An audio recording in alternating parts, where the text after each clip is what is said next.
ਦੋਸਤੋ ਮੈਂ ਦਲਜੀਤ ਸਿੰਘ ਤੁਹਾਨੂੰ ਦਿਖਾ ਰਿਹਾ ਹਾਂ 37ਵੀਆਂ ਸਿੱਖ ਗੇਮਸ ਤੇ ਵੱਖ-ਵੱਖ ਬਣ ਗਈਆਂ ਇੱਥੇ ਚੱਲ ਰਹੀਆਂ ਨੇ ਤੇ ਬਹੁਤ ਪ੍ਰਭਾਵਿਤ ਕਰਨ ਵਾਲੀ ਇੱਥੇ ਚੀਜ਼ ਹੈਗੀ ਆ ਪੇਂਟਿੰਗਸ ਇੱਥੇ ਲੱਗੀਆਂ ਹੋਈਆਂ ਆ ਦੋ ਥਾਵਾਂ ਦੇ ਉੱਤੇ। ਜਿੰਨੇ ਵੀ ਦਰਸ਼ਕ ਜਿਹੜੇ ਇੱਥੇ ਆਏ ਹੋਏ ਨੇ ਸਿਡਨੀ ਦੇ ਵੱਖ-ਵੱਖ ਸ਼ਹਿਰਾਂ ਤੋਂ ਜਾਂ ਸਿਡਨੀ ਤੋਂ, ਉਹ ਇੱਥੋਂ ਬਹੁਤ ਵੱਡਾ ਇੱਕ ਮੈਸੇਜ ਲੈ ਕੇ ਜਾ ਸਕਦੇ ਨੇ। ਜਿਵੇਂ ਕਿਹਾ ਜਾਂਦਾ ਕਿ ਤਸਵੀਰਾਂ ਬੋਲਦੀਆਂ, ਤੇ ਉਹਦੇ ਬਾਰੇ ਦੱਸਣ ਦੇ ਲਈ ਆਪਣੇ ਨਾਲ ਨੇ ਸੁਖਵੀਰ ਮੰਡ ਜੀ। ਸਭ ਤੋਂ ਪਹਿਲਾਂ ਬਹੁਤ-ਬਹੁਤ ਧੰਨਵਾਦ ਤੁਹਾਡਾ। ਸਤਿ ਸ਼੍ਰੀ ਅਕਾਲ ਜੀ। ਸਤਿ ਸ਼੍ਰੀ ਅਕਾਲ। ਤੇ ਬਹੁਤ ਵਧੀਆ। ਇਸੇ ਕਲਾ ਪ੍ਰਦਰਸ਼ਨੀ ਦੇ ਵਿੱਚ ਆਰਟਿਸਟ ਵੀ ਸਾਡੇ ਨਾਲ ਨੇ ਨੀਨਾ ਆਤਮਾ ਜੀ। ਸਭ ਤੋਂ ਪਹਿਲਾਂ ਸਤਿ ਸ਼੍ਰੀ ਅਕਾਲ। ਤੇ ਨੀਨਾ ਆਤਮਾ ਜੀ, ਪਹਿਲਾਂ ਤਾਂ ਤੁਹਾਡਾ ਨਾਮ ਤੋਂ ਹੀ ਲੱਗਦਾ ਵੀ ਕਲਾਕਾਰ ਤੁਸੀਂ ਹੈਗੇ ਹੋ। ਤੇ ਮੰਡ ਸਾਹਿਬ, ਸਭ ਤੋਂ ਪਹਿਲਾਂ ਇਹ ਦੱਸੋ ਵੀ ਜਿਹੜੀਆਂ ਇਹ ਆਪਣੀਆਂ ਪੇਂਟਿੰਗਸ ਹੈਗੀਆਂ ਆ, ਕੀ ਵਿਸ਼ਾ ਇਹਦਾ ਸਬਜੈਕਟ ਕੀ ਆ? ਜੀ ਬੇਸਿਕਲੀ ਆਪਣੀ ਸਿੱਖੀ ਦਾ, ਸਿੱਖੀ ਕਲਚਰ ਦੇ ਵਿੱਚ ਹੈਗਾ ਵੀ ਆਪਣੀ ਹੈਰੀਟੇਜ ਦਾ, ਬਾਣੀ ਤੋਂ ਗੁਰੂਆਂ ਤੋਂ ਲੈ ਕੇ ਤੇ ਕਈ ਪੇਂਟਿੰਗ ਆਪਣੀ ਐਬਸਟਰੈਕਟ ਨੇ ਵੀ ਆਪਣੇ ਜਿਹੜੇ ਗੁਰੂ ਉਹਨਾਂ ਨੂੰ ਮੰਨਦੇ ਆ, ਉਹਨਾਂ ਦਾ ਥੋਟ ਐਬਸਟਰੈਕਟ ਹੈ, ਠੀਕ ਹੈ ਨਾ। ਸੋ ਆਪਣੇ ਸ਼ਹੀਦ ਉਹਨਾਂ ਦੀ ਹੈਗੀਆਂ ਦਲਜੀਤ ਦੋਸਾਂਝ ਦੀਆਂ। ਸੋ ਕਲਚਰ ਨੂੰ ਮਿਕਸ ਕਰਕੇ ਸਾਰੇ ਪਾਸੇ। ਸੋ ਆਪਣੇ ਇੱਥੇ ਆਰਟਿਸਟ ਹੈਗੇ 8 ਆਰਟਿਸਟ ਨੇ ਤੇ ਇੱਕ ਆਪਣੇ ਡੈਨੀਅਲ ਓਕਨਲ ਨੇ, ਉਹ ਐਡਲੇਡ ਤੋਂ ਆਏ ਨੇ। ਪਰਮ ਸਿੰਘ ਹੈਗੇ, ਉਹਨਾਂ ਨੇ ਪੇਂਟਿੰਗਸ ਭੇਜੀਆਂ ਕੈਨੇਡਾ ਤੋਂ। ਤੇ ਸੋ ਕਈਆਂ ਨੇ ਆਪਣੀ ਬਾਣੀ ਤੋਂ ਲਈਆਂ ਹੋਈਆਂ, ਕੋਈ ਆਪਣੇ ਪੰਜਾਬੀ ਕਲਚਰ ਹੈ ਵੀ ਪਿੰਡਾਂ ਦੀ ਲਾਈਫ ਕੀ ਹੈ। ਸੋ ਇੱਥੇ ਲਈ ਕਾਫੀ ਇੰਪੋਰਟੈਂਟ ਹੈ ਵੀ ਜਿਹੜੇ ਨਿਆਣੇ ਨੇ ਉਹ ਜਿਹੜੇ ਪਿੰਡਾਂ 'ਚ ਨਹੀਂ ਰਹਿੰਦੇ ਵੀ ਉਹਨਾਂ ਨੂੰ ਮੈਮਰੀ ਆ ਜਾਵੇ, ਜਾਂ ਜਿਹੜੇ ਆਰਟਿਸਟ ਨੇ ਉਹਨਾਂ ਦੀ ਮੈਮਰੀ ਕੀ ਹੈ ਵੀ ਅਸੀਂ ਜਦੋਂ ਛੋਟੇ ਹੁੰਦੇ ਸੀ ਪਿੰਡ 'ਚ ਕੀ ਕਰਦੇ ਸੀ। ਸੋ ਉਹ ਹੈਗਾ ਬੇਸਿਕ ਸੋਲੂਸ਼ਨ, ਯਾਨੀ ਇੱਕ ਤਰ੍ਹਾਂ ਦਾ ਰੀਕਾਲ ਕਰਦੇ। ਜਾਂ ਫਿਰ ਜਿਹੜੇ ਐਬਸਟਰੈਕਟ ਹੈਗਾ, ਐਬਸਟਰੈਕਟ ਦਾ ਹੁੰਦਾ ਵੀ ਜਿਹੜਾ ਆਪਾਂ ਸੋਚ ਕੀ ਹੈ, ਠੀਕ ਹੈ ਨਾ। ਵੀ ਪੇਂਟਿੰਗ ਵਿੱਚ ਉਹਨਾਂ ਦੇ ਆਈਡੀਆ ਹੁੰਦਾ ਹੈ ਆਰਟਿਸਟ ਦਾ, ਪਰ ਉਹ ਡੂੰਘੀ ਸੋਚ ਕੀ ਹੈ। ਹਾਂਜੀ, ਤੇ ਉਹ ਤੁਹਾਡਾ ਕੰਮ ਹੈ, ਬਿਹਾਈਂਡ ਦਾ ਸੀਨ ਕੀ ਚੱਲ ਰਿਹਾ। ਇਹ ਤੁਹਾਡਾ ਕੰਮ ਹੈ, ਤੁਸੀਂ ਸੋਚੋ ਵੀ ਆਰਟਿਸਟ ਨੇ ਕੀ ਕੀਤਾ ਤੇ ਤੁਹਾਨੂੰ ਉਹ ਕਿੱਦਾਂ ਕਨੈਕਟ ਕਰਨਾ। ਠੀਕ ਹੈ ਨਾ ਜੀ, ਬਿਲਕੁਲ। ਵੈਸੇ ਜਦੋਂ ਆਪਾਂ ਪੰਜਾਬੀ, ਮੈਂ ਵੀ ਉਹਦੇ ਵਿੱਚੋਂ ਹੀ ਆ ਕਿ ਜਦੋਂ ਪੰਜਾਬੀ ਆਪਾਂ ਦੇਖਦੇ ਆ ਕਿਸੇ ਪਿਕਚਰ ਨੂੰ, ਵੈਸੇ ਦੇਖ ਲੈਂਦੇ ਆ, ਦੇਖ ਕੇ ਉਹਨੂੰ ਅਣਦੇਖੀ ਕਰ ਦਿੰਦੇ ਆ। ਪਰ ਜਿੱਦਾਂ ਤੁਸੀਂ ਗੱਲ ਕਹੀ ਕਿ ਹਰ ਜਿਹੜੀ ਪੇਂਟਿੰਗ ਆ ਉਹਦੇ ਵਿੱਚ ਥੋਟ ਇੱਕ ਕੰਮ ਕਰ ਰਿਹਾ ਹੁੰਦਾ, ਇੱਕ ਆਈਡੀਆ ਕੰਮ ਕਰ ਰਿਹਾ ਹੁੰਦਾ। ਉਹ ਜ਼ਰੂਰੀ ਨਹੀਂ ਇੱਕ ਪੇਂਟਿੰਗ ਆ, ਉਹ ਜ਼ਰੂਰੀ ਨਹੀਂ ਵੀ ਤੁਹਾਨੂੰ ਵੀ ਇੱਦਾਂ ਹੀ ਦਿਸੇ, ਸਾਨੂੰ ਵੀ ਇੱਦਾਂ ਹੀ ਦਿਸੇ।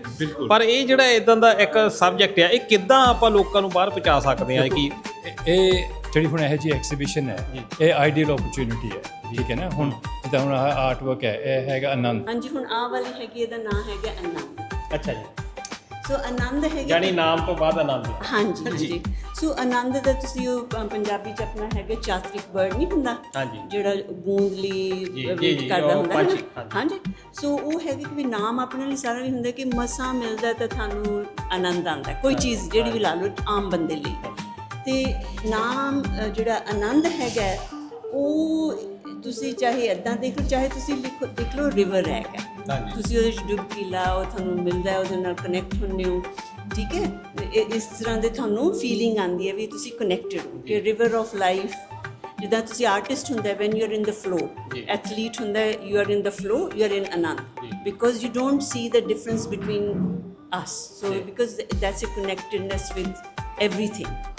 ਸੋ ਫਿਰ ਹੈਗੇ ਵੀ ਜਿਹੜੇ ਆਹ ਉੱਤੇ ਹੈਗੇ ਆਪਣੇ, ਤੁਸੀਂ ਇਹਨੂੰ you can see people who are even more in ਆਨੰਦ, ਤੇ ਉਹ ਇੰਨੇ ਪਹੁੰਚ ਗਏ ਹੁੰਦੇ ਆ, ਦੇ ਆਰ ਇਨ ਪਰਮਾਨੈਂਟ ਆਨੰਦ। ਜਦੋਂ ਇਹਨਾਂ ਨੇ ਪੇਂਟਿੰਗ ਬਣਾਈ ਹੈ, ਇਹਨਾਂ ਨੇ ਸੋਚਿਆ ਵੀ ਆਨੰਦ ਮੇਰੇ ਲਈ ਕੀ ਹੈ, ਠੀਕ ਹੈ ਨਾ। ਸੋ ਜਿਹੜੇ ਬੰਦੇ ਹੁਣ ਆ ਕੇ ਦੇਖਦੇ ਨੇ, ਉਹਨਾਂ ਨੂੰ ਜਦੋਂ ਦੱਸੋ ਵੀ ਇਹ ਆਨੰਦ ਦੀ ਪੇਂਟਿੰਗ ਹੈ, ਇਹ ਵੱਖਰੀ ਚੀਜ਼ਾਂ ਦੇਖਦੇ ਵੀ ਇਹਨਾਂ ਨੂੰ ਆਨੰਦ ਕੀ ਦਿਸਦਾ ਹੈ, ਠੀਕ ਹੈ ਨਾ। ਤੇ ਉਹ ਹੈਗੀ ਨਾਮ। ਹਾਂਜੀ, ਅੱਛਾ, ਉਹ ਨਾਮ ਹੈ। ਹੁਣ ਤੁਸੀਂ ਵੀ ਪੁੱਛ ਸਕਦੇ ਹੋ, ਜੇ ਦੂਸਰੇ ਵੀ ਪੁੱਛ ਸਕਦੇ ਨੇ ਵੀ ਇਹ ਹੈ ਕੀ, ਠੀਕ ਹੈ ਨਾ। ਇੱਕ ਤਰ੍ਹਾਂ ਦਾ ਯਾਨੀ ਇਹ ਵੀ ਸ਼ੋਅ ਤੁਸੀਂ ਕਰ ਦਿੱਤਾ ਵੀ ਪੇਂਟਿੰਗ ਵਾਲੀ ਪੇਂਟਿੰਗ ਨਹੀਂ, ਇਹ ਬੁਝਾਰਤ ਵੀ ਆ। ਠੀਕ ਹੈ ਬਹੁਤ ਡੂੰਘੀ ਹੈ। ਤੇ ਨੀਨੇ ਜਿਹੜੇ ਆਰਟਿਸਟ ਹੈਗੇ, ਉਹਨੂੰ 5 ਸਾਲ ਹੋ ਗਏ ਸਟੱਡੀ ਕਰਦੇ ਨੂੰ, ਤਾਂ ਹੁਣ ਇਹ ਪੇਂਟਿੰਗ ਕੀਤੀ। ਅੱਛਾ ਜੀ। ਤੇ ਤੁਸੀਂ ਸਾਰਾ ਕੁਝ ਦੱਸ ਰਹੇ ਹੋ, ਮੈਂ ਦੇਖਿਆ ਤੁਹਾਡੇ ਤੋਂ ਲੋਕ ਜਿਹੜੇ ਆਉਂਦੇ ਨੇ ਪੁੱਛਦੇ ਨੇ ਵੱਖ-ਵੱਖ, ਤੇ ਤੁਸੀਂ ਵੀ ਬਹੁਤ ਰਿਸਰਚ ਫੇਰ ਤੇ ਵਰਕ ਕੀਤਾ ਹੋਣਾ। ਹਾਂਜੀ, ਦੇਖੋ ਕਾਫੀ ਦੇਰ। ਮੈਂ ਪ੍ਰੋਫੈਸ਼ਨਲੀ ਆਮ ਐਨ ਆਰਕੀਟੈਕਟ, ਦੇਅਰਫੋਰ ਆਰਟ ਰਿਲੇਟਡ ਹੈਗਾ। 24 ਸਾਲ ਹੋ ਗਿਆ ਆਰਕੀਟੈਕਚਰ ਕਰਦੇ, 24 ਸਾਲ। ਅੱਛਾ ਜੀ। ਜਿੱਦਾਂ ਆਹ ਪੇਂਟਿੰਗ ਦਾ ਨਾਮ ਤੁਸੀਂ ਨਾਮ ਰੱਖਿਆ, ਕਿ ਇਹ ਬੁਝਾਰਤ ਸਾਨੂੰ ਬੁਝਾਓ ਵੀ ਕਿੱਦਾਂ ਲੱਭਣੀ ਨਾਮ। ਆਪਾਂ ਸਿੱਖੀ 'ਚ ਹੈਗਾ ਵੀ ਨਾਮ ਤੁਹਾਨੂੰ ਕੀ ਉਹਦਾ ਤੁਹਾਡੇ ਲਈ ਤੁਸੀਂ ਆਪਣੇ ਆਪ 'ਚ ਲੱਭਣਾ। ਸੋ ਜਿਹੜਾ ਨਾਮ ਹੈਗਾ, ਆਪਾਂ ਕਹਿੰਦੇ ਹਾਂ ਤੁਹਾਡਾ ਕੀ ਨਾਮ ਹੈ, ਇੱਕ ਆਈਡੈਂਟੀਟੀ ਹੈ। ਪਰ ਨਾਮ ਉਹ ਵੀ ਹੈਗਾ ਤੁਹਾਡੀ ਵਿੱਚੋਂ ਤੁਸੀਂ ਕੀ ਹੋ, ਇੱਕ ਬਾਹਰੋਂ ਇੱਕ ਅੰਦਰੋਂ ਆ, ਠੀਕ ਹੈ ਨਾ।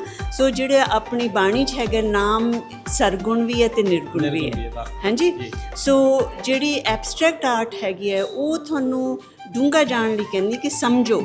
ਜੇ ਤੁਸੀਂ ਇਕੱਲਾ ਇਹਦੇ 'ਚ ਮੈਂ ਨਾਮ ਵੀ ਪਾਇਆ ਵਿੱਚ ਤਾਂ ਨੰਨਾ ਤੇ ਮੰਮਾ ਤੇ ਆੜਾ ਹੈਗਾ, ਠੀਕ ਹੈ ਨਾ, ਨਾਮ ਹੈਗਾ। ਆ ਦੇਖੋ ਆਮ ਦੋਸਤੋ ਇਹ ਦਿਸਣਾ ਨਹੀਂ, ਹੁਣ ਜੇ ਆਸਮਾ ਜੀ ਉਹਨਾਂ ਨੇ ਦੱਸਿਆ ਆ ਨੰਨਾ ਆ ਹਨਾ ਜੀ, ਚਲੋ ਕੰਨਾ ਆ ਆਪਾਂ ਰੱਖ ਲੈਂਦੇ ਆ ਤੇ ਆ ਮੰਮਾ ਹੈ, ਹਾਂਜੀ। ਸੋ ਜਿਹੜਾ ਕੰਨਾ ਵੀ ਹੈਗਾ ਇਹ ਇਨਫਿਨਿਟੀ ਹੈ, ਇੱਕ, ਹਾਂਜੀ। ਜਿਹੜਾ ਇੱਕ ਹੈਗਾ ਆਲਦੋ ਵੀ ਸੇ ਇੱਕ ਹੈ ਪਰ ਇੱਕ ਇਜ਼ ਆਲਸੋ ਇਨਫਿਨਿਟੀ, ਆਪਾਂ ਨੂੰ ਜਿਹੜਾ ਰੱਬ ਇੱਕ ਹੈ, ਦੈਟਸ ਇਨਫਿਨਾਈਟ, ਠੀਕ ਹੈ ਨਾ। ਸੋ ਇਹਦੇ 'ਚ ਬਹੁਤ ਜ਼ਿਆਦਾ ਮੀਨਿੰਗਸ ਨੇ। ਸੋ ਜਿਹੜਾ ਇੱਦਾਂ ਵੀ ਹੈਗਾ ਆ ਜਿਹੜੇ ਬਣਾਏ ਨੇ ਕਿ ਜਦੋਂ ਆਪਾਂ ਨਾਮ ਜਪਦੇ ਹਾਂ ਕਿ you connect to the source, ਠੀਕ ਹੈ। ਸੋ ਜਿਹੜਾ ਕਨੈਕਟਿੰਗ ਟੂ ਦ ਸੋਰਸ ਹੈਗਾ, what does it give you. So this has multiple layers. ਜਿਹੜਾ ਐਬਸਟਰੈਕਟ ਆਰਟ ਦਾ ਹੁੰਦਾ ਕਿ ਜਿੱਦਾਂ ਦੀ ਤੁਹਾਡੀ ਸੋਚ ਹੈ ਉਹੀ ਜੀ ਦੇਖੋਗੇ ਤੁਸੀਂ। ਦੇਖੋਗੇ ਨਾਮ ਕਰਨ ਨਾਲ ਤੁਹਾਨੂੰ ਇੱਦਾਂ ਦੇ ਪਰਲਸ ਮਿਲਦੇ ਆ, ਉਹ ਮਿਲਦੇ ਆ, ਠੀਕ ਹੈ। ਔਰ ਤੁਸੀਂ ਨਾਮ ਕਰਕੇ ਇੱਕ ਬਣ ਜਾਂਦੇ ਹੋ, ਜਿੱਦਾਂ ਆਪਾਂ ਕਹਿੰਦੇ ਜੋਤੀ ਜੋਤ ਹੋ ਗਈ, ਹਾਂਜੀ। ਸੋ ਜਿਹੜਾ ਨਾਮ ਹੈਗੇ it can serve as multiple ways. So ਇਹਦਾ ਪਰਪਸ ਹੁੰਦਾ ਜਿਹੜਾ ਐਬਸਟਰੈਕਟ ਆਰਟ ਹੈ, ਜਿਹੜਾ ਆਹ ਐਨ ਹੈਗਾ is also connecting to the source, ਠੀਕ ਹੈ ਜੀ। ਜਿਹੜਾ ਮਾਂ ਹੈਗਾ ਇਹ ਵਿੱਚ ਹੈ, ਨਾਮ is everything connected, so is a connectedness. So ਜਿਹੜੀ ਜਿੱਦਾਂ ਆਹ ਲੇਅਰਸ ਹੈਗੀਆਂ, ਤੁਸੀਂ ਆਪਾਂ ਨਾਮ ਜਪਦੇ, ਆਪਾਂ ਕਹਿੰਦੇ ਨਾਮ ਸਿਮਰਨ ਕਰੋ ਸਾਰਾ ਟਾਈਮ, ਠੀਕ ਹੈ ਨਾ ਜੀ। ਪਰ ਨਾਮ ਸਿਮਰਨ ਤੁਸੀਂ ਕਹਿੰਦੇ ਕਦੇ ਤੁਹਾਡੀ ਇੱਧਰ ਚਲਾ ਜਾਂਦਾ, ਕਦੇ ਇੱਧਰ ਜਾਂਦਾ, ਤੁਸੀਂ ਕਦੇ ਇੱਧਰ ਫਿਰਦੇ ਹੋ, ਕਦੇ ਇੱਧਰ ਲਹਿਰਾਂ 'ਚ ਫਿਰਦੇ ਹੋ। ਪਰ ਲਹਿਰਾਂ 'ਚ ਤੁਸੀਂ ਨਾਮ ਨਾਲ ਵੀ ਫਿਰ ਸਕਦੇ ਹੋ, ਤੁਸੀਂ ਪਹੁੰਚ ਜਾਂਦੇ ਹੋ, ਤੁਸੀਂ ਡਿਫਰੈਂਟ ਲਹਿਰਾਂ 'ਚ ਫਿਰਦੇ ਹੋ, ਠੀਕ ਹੈ। ਸੋ ਇਹ ਕਿਸੇ ਤਰ੍ਹਾਂ ਵੀ ਤੁਸੀਂ ਜਿਹੜੀ ਹੈਗੇ ਨਾ ਇਹ ਪੇਂਟਿੰਗ ਨੂੰ ਸੋਚ ਕੇ ਕਰੋ ਵੀ ਮੇਰੇ ਲਈ ਨਾਮ ਕੀ ਹੈ। ਇਹ ਪੇਂਟਿੰਗ ਕਿਉਂ ਕੀਤੀ ਹੈ? ਜੇ ਤਾਂ ਤੁਸੀਂ ਕਹਦੇ ਵੀ ਬਿਲਕੁਲ ਜਿਹਦਾ ਫੋਟੋਗ੍ਰਾਫ ਹੈ ਉਹ ਤਾਂ ਤੁਸੀਂ ਫੋਟੋ ਦੇਖ ਸਕਦੇ ਹੋ ਜਾਂ ਪੇਂਟਿੰਗ ਦੇਖ ਸਕਦੇ ਹੋ, ਠੀਕ ਹੈ ਨਾ। ਪਰ ਜੇ ਤੁਸੀਂ ਐਬਸਟਰੈਕਟ ਕਰਦੇ ਹੋ ਜਾਂ ਕੋਈ ਡਿਫਰੈਂਟ ਸਕਿੱਲ ਲੈ ਕੇ ਆਉਂਦੇ ਹੋ, ਉਹ ਕਹਿੰਦੇ ਵੀ ਉਹ ਬੰਦੇ ਨੇ ਕਿਉਂ ਕੀਤਾ, ਠੀਕ ਹੈ ਨਾ, ਵੀ ਉਹਦਾ ਮਕਸਦ ਕੀ ਹੈ, ਹੀ ਮਸਟ ਹੈਵ ਰੀਜ਼ਨ ਕੀ ਹੈ ਉਹਦਾ, ਵੀ ਇਹਨੇ ਡਿਫਰੈਂਟ ਕੀਤੀ ਹੈ, ਉਹਦਾ ਦਿਲ 'ਚ ਕੀ ਸੀ। ਸੋ ਉਹ ਸੋਚਣਾ ਪੈਂਦਾ ਹੈ। ਸੋ ਉਹਦੇ 'ਚ ਫਿਰ ਤੁਸੀਂ ਹੈਗਾ ਵੀ ਉਹਦੇ 'ਚ ਹੈਗਾ ਵੀ ਤੁਸੀਂ ਉਹਦੇ ਨਾਲ ਕਿੱਦਾਂ ਕਨੈਕਟ ਕਰਦੇ ਹੋ। ਹੁਣ ਜਿੱਦਾਂ ਆਹ ਪੇਂਟਿੰਗ ਹੈ, 100 ਬੰਦੇ ਨੇ ਜੀ ਦੇਖੀ ਹੋਏਗੀ, 50 ਬੰਦੇ ਲੰਘੇ ਜਿਨ੍ਹਾਂ ਨੇ ਦੇਖੀ 1 ਮਿੰਟ, ਉਹਨਾਂ ਦੇ ਸਾਰਿਆਂ ਨੇ ਡਿਫਰੈਂਟ ਸੋਚ ਆ, ਆਪਣੇ ਸਾਰੇ ਡਿਫਰੈਂਟ, ਠੀਕ ਵੱਖਰੇ ਨਾ।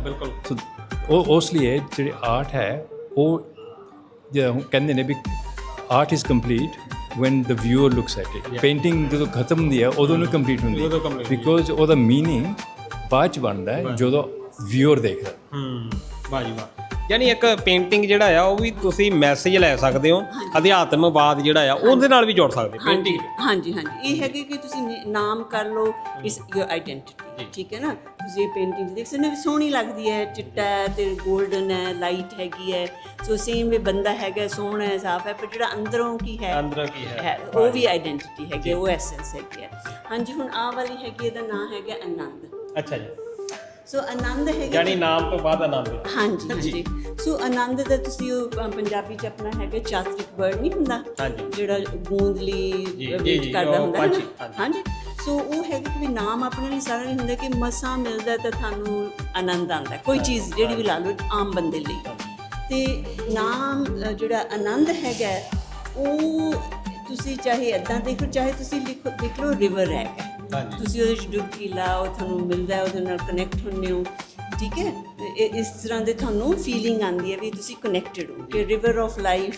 ਤੇ ਬਹੁਤ ਬਹੁਤ ਧੰਨਵਾਦ, ਬਹੁਤ ਵਧੀਆ ਇਨਫੋਰਮੇਸ਼ਨ ਦਿੱਤੀ ਆ। ਤੇ ਮੈਂ ਦੋਸਤਾਂ ਨੂੰ ਵੀ ਦੱਸਣਾ ਚਾਹੁੰਦਾ ਆ ਵੀ ਆਪਾਂ ਆਪਣੀ ਫੋਟੋਗ੍ਰਾਫ ਦੇਖੀਦੇ ਆ, ਜਿੱਦਾਂ ਫੇਸਬੁੱਕ 'ਤੇ ਪਾ ਲਓ ਤੇ ਆਪਣੀ ਆਪਾਂ ਚੈੱਕ ਕਰੀਦੇ ਆ, ਦੂਜੇ ਦੇ ਆਪਾਂ ਨਿਗਾਹ ਦੇਦੇ ਆ। ਪਰ ਇਹ ਚੀਜ਼ਾਂ ਇੱਦਾਂ ਦੀਆਂ, ਇਹ ਇੱਕ ਆਰਟ ਬਹੁਤ ਵਧੀਆ ਆ, ਕਲਾ ਇੱਕ ਬਹੁਤ ਵਧੀਆ ਆ, ਤੇ ਇਹਦਾ ਬਹੁਤ ਵੱਡਾ ਇੱਕ ਸਥਾਨ ਆ ਆਪਣੀ ਸੋਚ ਦੇ ਵਿੱਚ, ਆਪਣੀ ਚਿੰਤਨ ਬਣਾਉਣ ਦੇ ਵਿੱਚ। ਤੇ ਤੁਸੀਂ ਵੀ ਕੋਸ਼ਿਸ਼ ਕਰੋ ਕਿ ਇੱਥੇ ਆਓ, ਆ ਕੇ ਕੱਲੀ ਪੇਂਟਿੰਗ ਦੇ ਵਿੱਚੋਂ ਮੀਨਿੰਗ ਲੱਭਣ ਦੀ ਕੋਸ਼ਿਸ਼ ਕਰੋ ਤੇ ਆਪਣੇ ਬੱਚਿਆਂ ਨੂੰ ਲਿਆ ਕੇ ਦੱਸੋ ਵੀ ਇਹ ਜਿਹੜਾ ਮੀਨਿੰਗ ਤੁਸੀਂ ਕਿੱਦਾਂ ਕੱਢਣਾ ਹੈ। ਤੇ ਬਹੁਤ ਬਹੁਤ ਧੰਨਵਾਦ ਸੁਖਵੀਰ ਜੀ। ਸਤਿ ਸ਼੍ਰੀ ਅਕਾਲ, ਥੈਂਕ ਯੂ। ਤਾਂ ਇੱਥੇ ਜਿੱਦਾਂ ਦੇਖਿਆ ਵੀ, ਜਿੱਦਾਂ ਸੁਖਵੀਰ ਜੀ ਹੁਣਾਂ ਨੇ ਵੀ ਦੱਸਿਆ ਵੀ ਲੋਕ ਆਉਂਦੇ ਨੇ, ਝਾਤੀ ਮਾਰਦੇ ਨੇ, ਲੰਘ ਜਾਂਦੇ ਨੇ, ਈਵਨ ਕਿ ਨਾਮ ਉਹਦਾ ਨਹੀਂ ਪੜ੍ਹਿਆ ਜਾਂਦਾ ਪੇਂਟਿੰਗ ਦਾ, ਫਿਰ ਉਦੋਂ ਕਿੱਦਾਂ ਦਾ ਫੀਲ ਹੁੰਦਾ ਤੁਹਾਨੂੰ? ਹਾਂਜੀ, ਦੇਖੋ ਇਹ ਮੈਂ ਕੀ ਕਹਿੰਦੇ ਹੈਗੇ, ਆਪਣੀ ਜਿਹੜੀ ਡਿਫਰੈਂਟ ਕਲਚਰਸ ਹੁੰਦੇ ਉਹਦੀ ਪ੍ਰਾਇੋਰਟੀਜ਼ ਡਿਫਰੈਂਟ ਹੁੰਦੀਆਂ ਤੇ ਡਿਫਰੈਂਟ ਟਾਈਮਸ 'ਤੇ ਡਿਫਰੈਂਟ ਹੁੰਦੀਆਂ। ਹੁਣ ਆਪਣਾ ਜਿਹੜੀ ਇੱਥੇ ਹੈਗਾ ਵੀ ਜਿਹੜੇ ਇੱਥੇ ਅਸੀਂ ਜਾ ਕੇ ਆਏ ਹਾਂ, ਹੁਣ 6 ਹਫ਼ਤੇ ਦਾ ਟ੍ਰਿਪ ਲਾ ਕੇ ਆਏ ਹਾਂ ਇੰਡੀਆ। ਉੱਥੇ ਕੀ ਕਹਿੰਦੇ ਹੈਗੇ ਦਿੱਲੀ ਵਗੈਰਾ 'ਚ ਜਾਂ ਵੱਡੇ ਸਿਟੀਜ਼ 'ਚ ਆਰਟ ਦੀ ਬਹੁਤ ਕਦਰ ਹੈਗੀ ਹੈ, ਕਿਉਂਕਿ ਉੱਥੇ ਉਹਨਾਂ ਕੋਲ ਟਾਈਮ ਵੀ ਹੈ, ਪੈਸਾ ਵੀ ਹੈ ਤੇ ਸਭ ਹੈਗਾ। ਇੱਥੇ ਜਿਹੜੇ ਆਪਣੇ ਬੰਦੇ ਹੈਗੇ ਐਟ ਦ ਮੋਮੈਂਟ ਨਵੇਂ ਆਏ ਨੇ, ਆਪਣੇ ਆਪ ਨੂੰ ਉਹਨਾਂ ਨੂੰ ਕੀ ਕਹਿੰਦੇ ਆ ਵਿਚਾਰੇ ਕੰਮ ਕਰਦੇ ਆ ਨੇ ਜ਼ਿਆਦਾ, ਉਹਨਾਂ ਕੋਲ ਆਰਟ ਲਈ ਟਾਈਮ ਮੇਰੇ ਹਿਸਾਬ ਨਾਲ ਘੱਟ ਹੈਗਾ ਉਹਨੂੰ ਐਪਰੀਸ਼ੀਏਟ ਕਰਨ ਲਈ। ਕਿਉਂਕਿ ਤੁਸੀਂ ਆਰਟ ਗੈਲਰੀ ਜਾਓਗੇ, ਇੱਕ ਤਾਂ ਆਪਣੀ ਆਰਟ ਗੈਲਰੀਜ਼ ਵੀ ਨਹੀਂ ਹੈਗੀ ਜਿੱਥੇ ਤੁਸੀਂ ਜਾ ਕੇ ਦੇਖ ਸਕੋ। ਇਹ ਕਹਿੰਦੇ ਨੇ ਜਿੱਦਾਂ ਹੁਣ ਤੁਸੀਂ ਸੁਣਦੇ ਹੋ, ਆਪਾਂ ਬਾਣੀ 'ਚ ਹੀ ਸੁਣਦੇ ਹੋ, ਮੰਨਿਓ, ਸੋ ਸੇਮ ਗੱਲ ਆਰਟ ਲਈ ਅਪਲਾਈ ਕਰਦੇ, ਤੁਸੀਂ ਦੇਖੋਗੇ, ਸੁਣੋਗੇ, ਫਿਰ ਸਮਝੋਗੇ। ਠੀਕ ਹੈ ਜੀ। ਸੋ ਇਹ ਮੈਂ ਕਿਸੇ ਦੀ ਕ੍ਰਿਟਿਸਿਜ਼ਮ ਨਹੀਂ, ਆਪਾਂ ਹੌਲੀ ਹੌਲੀ ਇੱਦਾਂ ਹੀ ਆਪਣੀ ਚੇਂਜ ਹੁੰਦੀ ਹੈ। ਸੋ ਅੱਜ ਆਪਾਂ ਸ਼ੁਰੂਆਤ ਹੈਗੀ ਹੈ ਇੱਥੋਂ ਵਧਾਂਗੇ। ਠੀਕ ਹੈ ਜੀ। ਵਾਹ ਜੀ ਵਾਹ। ਇਹ ਮੈਨੂੰ ਲੱਗਦਾ ਵੀ ਇੱਕ ਆਪਟੀਮਿਸਟਿਕ ਅਪਰੋਚ ਹੈਗੀ ਆ ਤੇ ਬਹੁਤ ਵਧੀਆ ਲੱਗਾ ਆਤਮਾ ਜੀ। ਤੇ ਇੰਡਸਟਰੀ ਵੀ ਵੱਲੋਂ ਅਸੀਂ ਤੁਹਾਨੂੰ ਸ਼ੁਭ ਕਾਮਨਾ ਵੀ ਦਿੰਦੇ ਹਾਂ, ਵਧਾਈ ਵੀ ਦਿੰਦੇ ਹੋ। ਤੁਸੀਂ ਇੱਥੇ ਪਹੁੰਚੇ ਹੋ ਆਪਣਾ ਮੈਸੇਜ ਲੈ ਕੇ ਪੇਂਟਿੰਗ ਦੇ ਥਰੂ, ਤੁਹਾਡਾ ਬਹੁਤ ਧੰਨਵਾਦ।